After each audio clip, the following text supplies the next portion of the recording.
हमें यह पढ़ने को मिला कि जब ये कहा गया कि इलाहाबाद हाई कोर्ट ने कहा कि सर्वे हो सकता है ज्ञान वापी इसमें, और उसके पहले सर्वोच्च न्यायालय ने यह कहा था कि अगर सर्वे का मामला है तो यह दरअसल हमारी क्यूरियोसिटी को सेटिस्फाई करने का मामला। हम सिर्फ जानना चाहते हैं कि मस्जिद में क्या है, और इसका पूरा हक है जो जानना चाहे।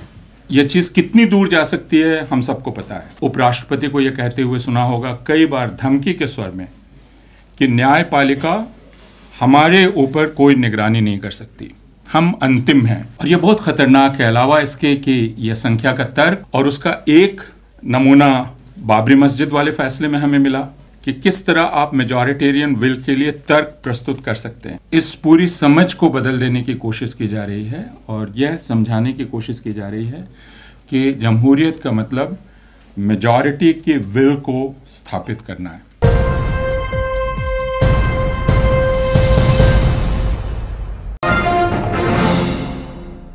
आज हम एक ऐसे मौके पर मिल रहे हैं जिसके बारे में यह कहा जा सकता है कि हिंदुस्तान के आज़ाद होने के बाद शायद हिंदुस्तान की जमहूरियत, उसके जनतंत्र के लिए सबसे नाजुक क्षण है।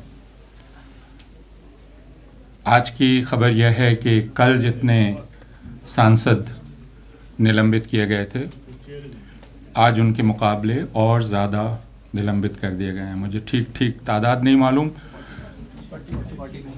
49, लेकिन मुझे ये बतलाया गया कि अब शायद संसद में सिर्फ 45 विपक्ष के सांसद बचे हुए हैं। कल तक हमें ये उम्मीद करनी चाहिए कि वह भी नहीं रहेगा। और ठीक इसी समय 3 बहुत महत्वपूर्ण कानून आने वाले हैं जिनको सरकार आज, कल और परसों जिन पर चर्चा करके उनको पारित कराना चाहती है। सरकार ये कह सकती है कि उसके पास संख्या है और कोई ऐसा नियम नहीं है कि संसद बिना विपक्ष के नहीं चल सकती है। तो ये कानून बन सकते हैं जिनका हम सब की ज़िंदगी पर बहुत गहरा असर पड़ेगा, बल्कि हो सकता है कि पूरे मुल्क की सूरत बदल जाए इनसे। लेकिन इन पर बिना चर्चा हुए, बिना बहस हुए और मुल्क के एक बहुत बड़ी आबादी के नुमाइंदों की बात सुने बिना ये कानून बन सकते हैं। इसका मतलब यह है कि जमहूरियत के जो मानी हैं, जमहूरियत जो एक डेलिबरेटिव प्रोसेस के बिना जमहूरियत नहीं बनती है, वह सिर्फ मेजॉरिटी की विल का एग्जीक्यूशन नहीं है। वह एक लगातार चलने वाला डायलॉग है, डेलिबरेशन है, और उसके ज़रिए एक राय हासिल करना है जो आगे भी बदल सकती है। इस पूरी समझ को बदल देने की कोशिश की जा रही है, और यह समझाने की कोशिश की जा रही है कि जमहूरियत का मतलब मेजॉरिटी की विल को स्थापित करना है। एक दूसरे तरीके से अगर उस वक्तव्य को हम सुनने की कोशिश करें जो हमारे आज के भारत के प्रमुख मुख्य न्यायाधीश ने कुछ दिन पहले दिया, जिसमें उन्होंने कहा कि majority will have it's way but minority should have it's से। तो आप इसके मुहावरेदार मानी निकाल सकते हैं, लेकिन इसका एक मानी ये हो सकता है कि माइनॉरिटी कुछ भी कहे, मेजॉरिटी विल हैव इट्स वे। और चूंकि हम जब जमहूरियत की बात करते हैं और आधुनिक समाज की बात करते हैं, तो उसकी कल्पना हम कानून के राज के रूप में करते हैं। कानून का राज जिसमें बराबरी का और फेयरनेस का और प्रोसेसेस के इंटीग्रिटी का सवाल सबसे महत्वपूर्ण है। हम ये नहीं कहते हैं कि यह फैसला सबको पसंद है, ज़्यादातर लोगों को पसंद है, इस फैसले से अमन रहेगा, इस वजह से ये फैसला करना चाहिए, या यह फैसला अब कर लिया गया इसलिए इसको चलने दो।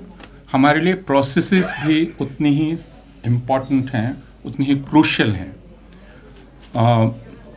और आप उनको शॉर्ट सर्किट करके कोई फैसला नहीं कर सकते। आज हम इस बहुत ही नाजुक मोड़ पर एक दूसरे के साथ बातचीत कर रहे हैं, और यह बातचीत बहुत अहम होगी क्योंकि इसमें न्याय प्रणाली के सदस्य रहे 2 हमारे माननीय मित्र मौजूद हैं। उनके अलावा प्रशांत भूषण जी मौजूद हैं, जिनको भी कहा जा सकता है कि वो इस न्याय तंत्र के, न्यायपालिका के तंत्र के हिस्सा हैं। सुरूर मंदिर भी और कोलिन गोंजाल्वेस आने वाले हैं, और हम विचार करेंगे कि यह पूरा जनतंत्र जो दरअसल कई संस्थानों के आपसी तनाव और संतुलन से चलता है, आपसी सहयोग से नहीं। जो हम अक्सर ये मानते हैं कि आजकल ये मानने लगे हैं कि जुडिशरी का काम एग्जीक्यूटिव का सहयोग करना है। इस बात को कई बार कहा गया है कि उसका काम सहयोग करना है, और संसद में भी बहस चलते हुए आपने उपराष्ट्रपति को यह कहते हुए सुना होगा कई बार धमकी के स्वर में कि न्यायपालिका हमारे ऊपर कोई निगरानी नहीं कर सकती, हम अंतिम हैं। जिसका मतलब हमारे पास संख्या है तो हम अंतिम हैं, और यह बहुत खतरनाक है। अलावा इसके कि यह संख्या का तर्क, और दूसरे कि हम एक ऐसे क्षण में मौजूद हैं, और फिर मैं दोहराना चाहूँगा आज के चीफ जस्टिस ऑफ इंडिया को ही, आज से 2 साल पहले के उनके एक वक्तव्य को मैं याद करता हूँ, जिसमें उन्होंने कहा था कि मेजॉरिटेरियन टाइम्स में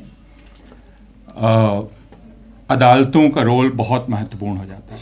और उसको मैं इन 2 सालों में अदालतों ने जो किया है उसे समझने की कोशिश करता हूँ कि मेजॉरिटेरियन टाइम्स में अदालतों को क्या करना चाहिए, और उसका एक नमूना बाबरी मस्जिद वाले फैसले में हमें मिला कि किस तरह आप मेजॉरिटेरियन विल के लिए तर्क प्रस्तुत कर सकते हैं, और उसका नतीजा वो जहाँ से शुरुआत हुई, आज हमें यह पढ़ने को मिला कि जब ये कहा गया कि इलाहाबाद हाई कोर्ट ने कहा कि सर्वे हो सकता है ज्ञानवापी इसमें, और उसके पहले सर्वोच्च न्यायालय ने यह कहा था कि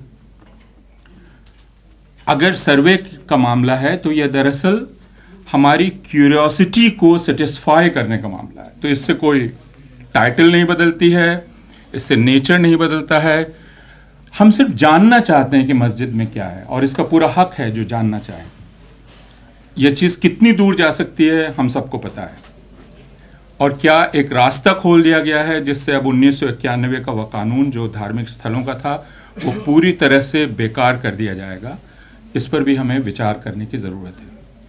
मैं बहुत विस्तार में नहीं जाना चाहता हूं क्योंकि इस क्षेत्र में काम करने वाले विशेषज्ञ यहाँ मौजूद हैं, लेकिन साहित्य के एक अध्यापक के रूप में और पाठक के रूप में जब मैं भारतीय जनतंत्र को काम करते हुए देखता हूँ, और यह देखता हूँ कि ठीक ऐसे वक्त जब अदालत के पास ये मौका है कि वह इस मेजॉरिटेरियन ऑनस्लॉट को या मेजॉरिटेरियन बुलडोजर को रोक सके, उस वक्त अदालत कौन से तर्क खोज रही है जिससे यह बुलडोजर और तेजी से चल सके, और फिर हम किस दिशा में जाएंगे, कहाँ पहुंचेंगे, और क्या हम